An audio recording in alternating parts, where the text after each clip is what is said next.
নমস্কার, আমাদের হেঁসেলের আরেকটি ভিডিওতে আপনাদের সকলকে স্বাগত জানাই। আজ আমি বানাবো চিংড়ি মাছ দিয়ে পুঁই শাকের তরকারি।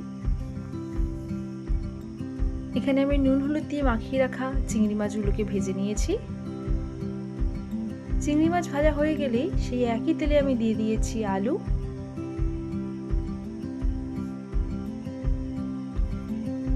এবারে আমি একে একে বেগুন ও কুমড়োটা দিয়ে দিয়েছি।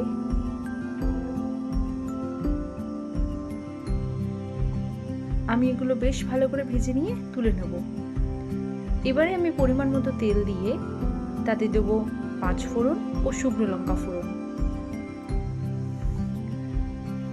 আমি 2টো শুকনো লঙ্কা ব্যবহার করেছি, আপনারা আপনাদের ইচ্ছে মতো ব্যবহার করবেন। এখন আমি দিয়ে দিয়েছি কেটে রাখা পুঁই শাক।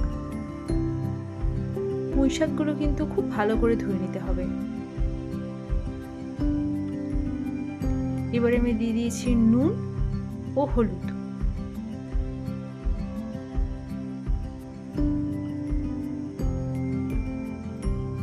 পুঁই শাকটা বেশ ভাজা হয়ে এলে তাতে ভেজে রাখা কুমড়ো, আলু, বেগুন ও চিংড়ি মাছটা দিয়ে দিয়েছি। এবারে আমি ঢাকা দিয়ে সিদ্ধ করব। দেখুন শাক থেকে কি সুন্দর জল ছেড়েছে। এবারে আমি দিয়ে দেবো সর্ষে বাটা। আমি কিন্তু আলাদা করে কোনো জল ব্যবহার করব না।